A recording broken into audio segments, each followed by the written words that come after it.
Pakistan. I love Pakistan. সেই Donald Trump তো আজকে ডেকে পাকিস্তানের সেনাপ্রধান আসিফ মুনিরকে লাঞ্চ খাওয়াচ্ছে।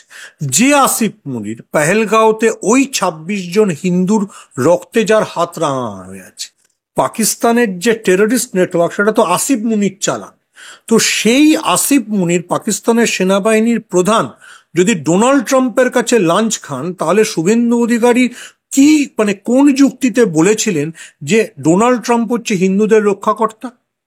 শুভেন্দু অধিকারীদের যদি এই বাস্তববোধ থাকতো, তাহলে তো অন্য রাজ্যে যাতে বাঙালি অত্যাচারিত হয় সেটা নিশ্চিত করতেন না, বা ডোনাল্ড ট্রাম্পকে নিজেদের প্রেসিডেন্টের চাইতেও মহান করে দেখানোর খেলায় নেমে আজকে নিজেদের মুখ পোড়াতেন না, যখন আসিফ মুনির ডোনাল্ড ট্রাম্পের পাশে বসে লাঞ্চ খাচ্ছে।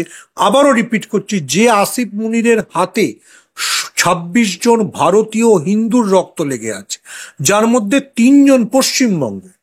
এই শুভেন্দু অধিকারী বিমানবন্দরে বিতান অধিকারীর মৃতদেহ আনতে গিয়ে বারবার বলেছিলেন না হিন্দু বলে মেরেছে।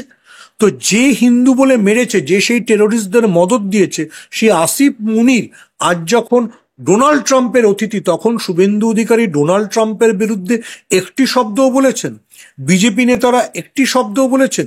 ওরা ভেবেছিলেন যে ডোনাল্ড ট্রাম্প বিশাল মুসলিম বিদ্বেষী হবেন এবং ওদের হিন্দুদের জন্য বিরাট করবেন।